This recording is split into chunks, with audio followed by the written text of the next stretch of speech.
Hello everyone. In this video we will discuss current affairs of 11th and 12th April 2023. So let's start. IASA international aviation safety assessment ये America carry out करता है। ठीक है, इसमें India की जो air safety है इसको कैटेगरी 1 में रखा गया है। इस बारी लास्ट असेसमेंट 2018 में हुई थी, जो अब 2022 में फाइनल ऑडिट होकर अब उन्होंने डिक्लेयर किया है। This has been inform to DGCA, directorate general of civil aviation. तो FAA ऑफ USA इन्होंने इंडिया को ओवरऑल कैटेगरी 1 में रखा है। तो आगे देखते हैं। India meets the international standards for aviation safety oversight. ये जो FAA फेडरल एविएशन एडमिनिस्ट्रेशन है under IASA, under international aviation safety assessment, ये किसी पर्टिकुलर एयर कैरियर या एयरलाइन को एसेस नहीं करते, पूरी कंट्री को एसेस करते हैं। तो इन्होंने पूरी इंडियन एयरलाइन को एसेस किया है यहाँ पे, जिसमें इन्होंने इंडिया को कैटेगरी 1 में बरकरार रखा है। ठीक है, और ये ICAO Chicago convention and other annex के अकॉर्डिंग इन्होंने इंडिया को सुटेबल पाया है कैटेगरी 1 में रखने के लिए। अब है क्या ये, इसका फ़ायदा क्या होगा? FAA of USA under its IASA program. तो ये इनका जो प्रोग्राम है IASA international aviation safety assessment, FAA FAA stands for federal aviation administration. ठीक है, ये इस प्रोग्राम के अंडर ये चेक करते हैं whether a countries oversight of its air carrier that operate और seek to operate into the US और code share with the US air carrier. यानी ऐसी कोई भी एयरलाइन जो, ऐसी कोई भी कंट्री जो अमेरिका के साथ ऑपरेट करना चाहती है, अमेरिका के US एयर कैरियर्स के साथ कोड शेयर करना चाहती है। कोड शेयर क्या होता? अमेरिकन एयरलाइंस का टिकट बुक किया, ठीक है, लेकिन जब आप एयरपोर्ट पर जाएंगे, लेकिन फ़्लाइट जो आपको मिलेगी वो ब्रिटिश एयरवेज की मिल जाए, सपोज कीजिए। ऐसे में इनका आपस में एग्रीमेंट होता है फ़्लाइट्स शेयर करने का विद सेम कोड। जो कोड इस अमेरिकन एयरलाइन का था उसी कोड से ब्रिटिश एयरवेज ऑपरेट करेगी। तो इससे पैसेंजर्स का टाइम वेस्ट नहीं होता, कनेक्टिविटी में हेल्प मिलती है। तो अब जो फैसिलिटीज़ कोई पैसेंजर अमेरिकन एयरवेज में चाहेगा, वैसी ही फैसिलिटी वो चाहेगा कि उसको उसके अलावा अगर कोई अल्टरनेटिव एरोप्लेन में जाना पड़ता है तो वैसी ही सर्विसेज भी मिले। तो इसके लिए कॉम्प्लाइंस ज़रूरी है इंडिया को उन्होंने कैटेगरी 1 में इसीलिए रखा है। ठीक है, तो आगे देखते हैं। US air carrier it complies with safety standards established by ICAO international civil aviation organization. ये इंटरनेशनल सिविल एविएशन ऑर्गेनाइजेशन पूरे वर्ल्ड ओवर जो सिविल एविएशन है, हवाई यात्रा जो करते हैं सिविल पर्पस से, उसके लिए सेफ गार्ड सजेस्ट करती है और प्रिंसिपल्स और मेथड्स रिकमेंड करती है। This is the function of ICAO। और ICAO का हेडक्वार्टर है Montreal. ICAO has headquarter at Montreal, Canada. Montreal Canada. Okay. Solar energy corporation of India limited, ये हमने लास्ट अपने लेक्चर में देखा भी था। ये इम्प्लीमेंटिंग एजेंसी है ministry of new and renewable energy की। This is the primary implementing agency of ministry of new and renewable energy. तो सोलर एनर्जी को यूज़ करके इलेक्ट्रिसिटी जनरेट करने का टारगेट अचीव करने के लिए बनाई गई SECI 2011 में ही इसको इनकॉर्पोरेट किया गया है, solar energy corporation of India limited को। Now this has been accorded status of mini Ratna category 1। Mini Ratna का स्टेटस इसको मिल गया है। Central public sector enterprise CPSE governmental company है। मिस सुमन शर्मा इसकी मैनेजिंग डायरेक्टर है SECI की। इनका भी बड़ा टारगेट है 2030 तक 500 गीगावाट, 500 गीगावाट टारगेट आपका नॉन फॉसिल बेस्ड सोर्सेज से इलेक्ट्रिसिटी जनरेट करना इनका टारगेट है। ठीक है, चलिए नेक्स्ट देखते हैं। $400 million deal between Israel's defense ministry and Greece for spike anti-tank missiles to Greece. तो ग्रीस इसराइल से एंटी टैंक मिसाइल खरीदेगा जिनका नाम होगा स्पाइक, और ये डील $400 मिलियन में हुई है। तो ये ध्यान, अब ये बड़ी इंपॉर्टेंट न्यूज़ है। आपको नेशनल पार्टी का स्टेटस दे दिया इलेक्शन कमीशन ने, chief election commissioner Rajiv Kumar. तो ECI election commission of India grants national party status to Aam Aadmi Party election commission of India. उसके अलावा कुछ पार्टी जिनका नेशनल पार्टी स्टेटस छीन लिया गया, एक number 1 Trinamool Congress, communist Party of India CPI, national Congress party NCP, ये वो पार्टी जिनका नेशनल स्टेटस छीन लिया गया। और now total we have 6 national parties, total 6 national party हैं कंट्री में। Number 1 BJP, Congress, National People's Party, Communist Party of India Marxist, Bahujan Samaj Party, six आपकी आम आदमी पार्टी। ये तो नई है ही। क्या है स्टेटस अगर किसी को नेशनल पार्टी डिक्लेयर करना है, तो देखते हैं एलिजिबिलिटी क्या होंगी। एलिजिबिलिटी एज पर election symbols reservation and allotment order 1968। तो ये वो रेगुलेशन है जो गाइड करता है एलिजिबिलिटी को। इसका पैरा 6A बोलता है state party must get at least 6% of votes polled in last assembly election. जो भी हाल फिलहाल में चुनाव हुए हैं उनके अंदर किसी भी स्टेट पार्टी को कम से कम 6% वोट्स मिलने चाहिए, वोट शेयर 6% होना चाहिए। एंड और साथ में क्या होना चाहिए, एटलीस्ट 2 MLA, 2 MLA उसके कम से कम असेंबली में इलेक्ट होके जानी चाहिए। और या फिर इसके अलावा ये हो सकता है 6% vote share and 1 MP from that state in last Lok Sabha elections.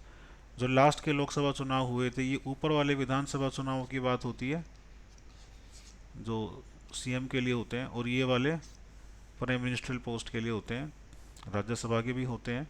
6% vote share and 1 MP from that state in last Lok Sabha election. तो लास्ट के लोकसभा इलेक्शंस में कम से कम 6% वोट शेयर मिलना चाहिए, और 1 MP कम से कम उसका इलेक्ट होके जाना चाहिए।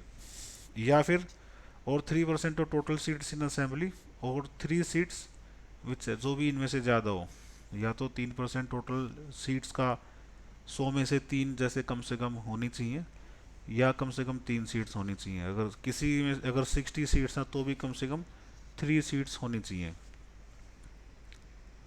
क्योंकि विच एवर इज़ मोर लिखा हुआ है यहाँ पे। तो ये क्राइटेरिया हो गए स्टेट पार्टी के लिए।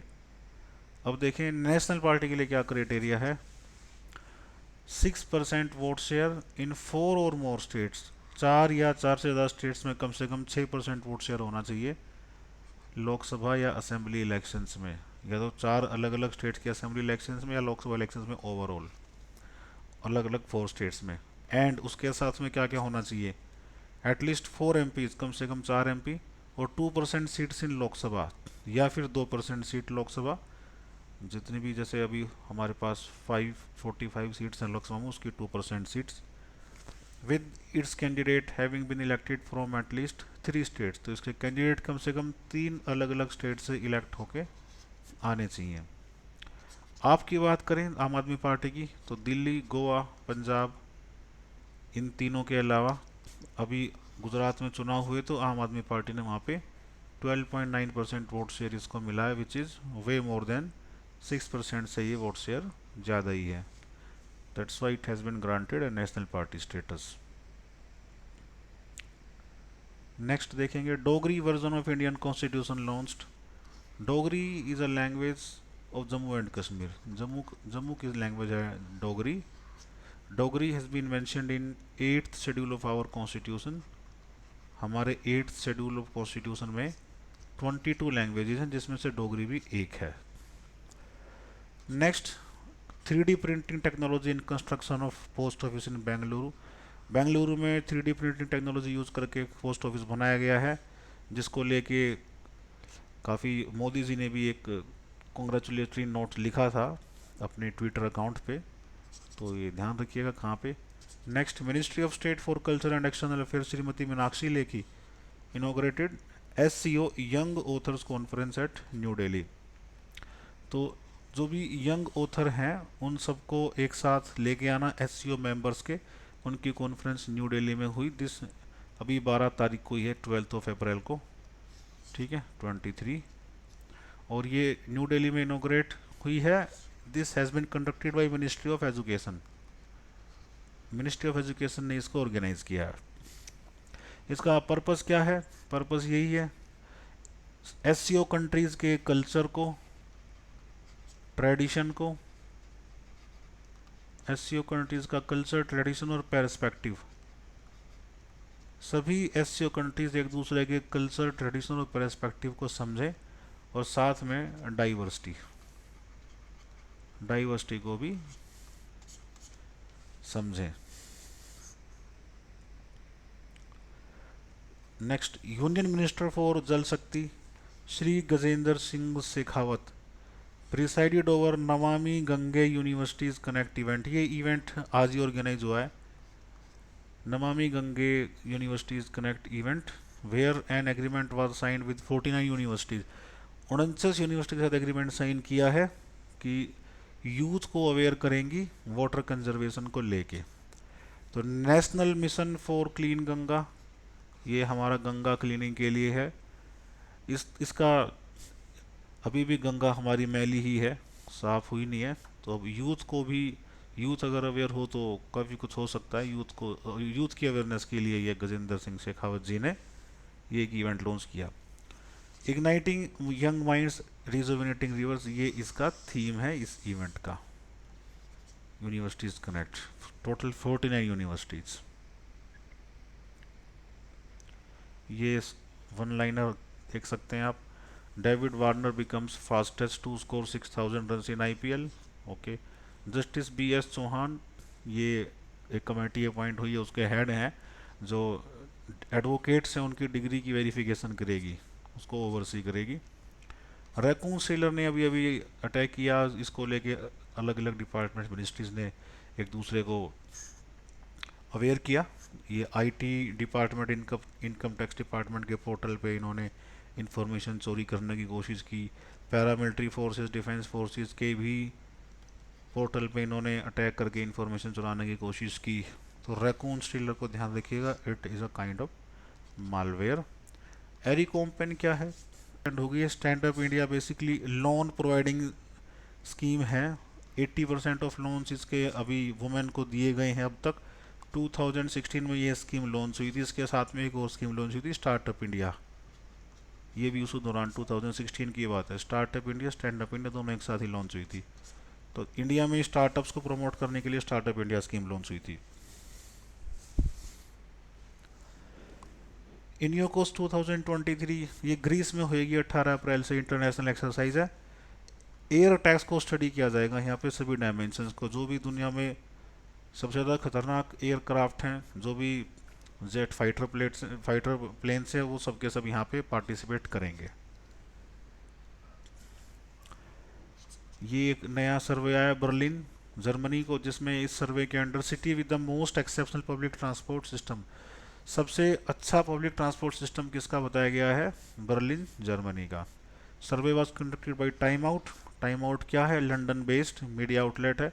प्राग, द कैपिटल ऑफ चेक रिपब्लिक, ये सेकंड प्लेस में है। और हमारे इंडिया की बात करते हैं तो मुंबई, जो बेस्ट है इंडिया से, वो 19th रैंक में ऑल ओवर वर्ल्ड मुंबई है इस सर्वे के अकॉर्डिंग। इंडिया से एक ही सिटी है, अगर बेस्ट सिटी इंडिया से मुंबई 19th रैंक पे। तिएनलोंग 2, ये क्या है तिएनलोंग 2? इसको स्काई ड्रैगन 2 भी बोल सकते हैं। ये पहला लिक्विड फ्यूल्ड कॉमर्शियल रॉकेट है जो लॉन्च हुआ है चाइना से। चाइनीज़ कंपनी स्पेस पायनियर, ये भी एक स्टार्टअप है जिसने इसको लॉन्च किया है। स्टार्टअप के द्वारा लॉन्च किया जाने वाला पहला सक्सेसफुल है, पहली इवेंट में, जो पहली बार में, फर्स्ट अटेम्प्ट में जो सक्सेसफुली लॉन्च हो गया है, लिक्विड फ्यूल यूज़ करके इसको किया गया। गोबी डेजर्ट से इसको लॉन्च किया गया है। गोबी डेजर्ट जो कि चाइना में है। ये बड़े इंपॉर्टेंट हमारे फ्रीडम फाइटर रहे, इनके बारे में मॉडर्न इंडिया में हम पढ़ चुके हैं काफ़ी। ज्योतिबा फूले इनको बोलते हैं। ज्योतिराव फूले जयंती अभी 11 अप्रैल को हुई। ज्योतिबा फूले जी ने दलित प्रोड्यूस किया था। उन्होंने एक सोसाइटी भी फाउंड की थी जो एग्जाम में डायरेक्ट पूछी जाती है। ही फाउंडेड सत्य शोधक समाज। इसको याद कर लीजिए, दिमाग में फिट कर लीजिए, एग्जाम में ये क्वेश्चन बहुत बहुत बार पूछा जा चुका है। हु फाउंडेड सत्य शोधक समाज? ऑपरेशन ज्वाइंट स्वॉर्ड काफ़ी इम्पोर्टेंट ऑपरेशन, खासतौर पे ऐसे टाइम पे जब प्रेसिडेंट ताइवान की साई इंग वैन उन्होंने एक मीटिंग करी है केविन मैककार्थी के साथ। सी कैपिटल करेंगे यहाँ पे, केविन मैककार्थी यूएस स्पीकर हैं, अमेरिका में स्पीकर हैं ये केविन मैककार्थी। अब इससे चाइना नाराज हो गया कि ये क्या हो रहा है, ताइवान कैसे हमसे अलग जा सकता है। अब ताइवान को डराने के लिए ऑपरेशन ज्वाइंट स्वॉर्ड ताइवान के पास, चाइना ने ये एक मिलिट्री ड्रिल की है। Chinese military successfully held 3 days military drills around Taiwan, और इससे ताइवान की फॉरेन मिनिस्टर या ताइवान की प्रेसिडेंट सबके सब परेशान हैं, सबके सब खफा हैं।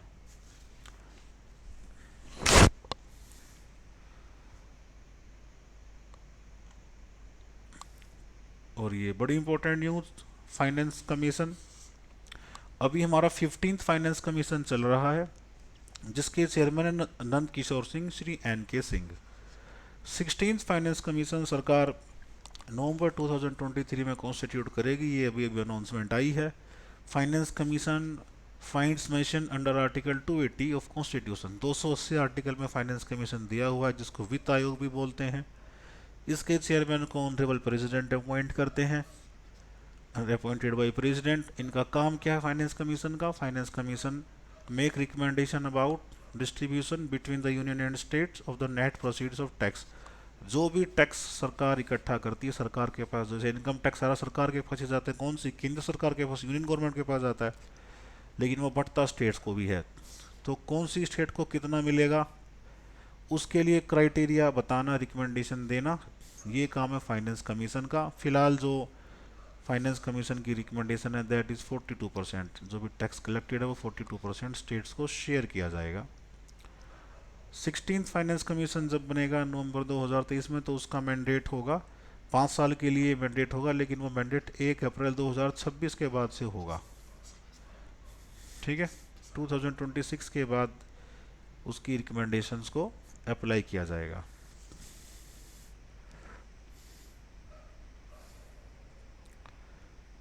नेक्स्ट फोर्ब्स बिलियनियर लिस्ट 2023, ये अभी लिस्ट आई है जिसमें कौन सी कंट्रीज में सबसे ज़्यादा बिलियनियर हैं।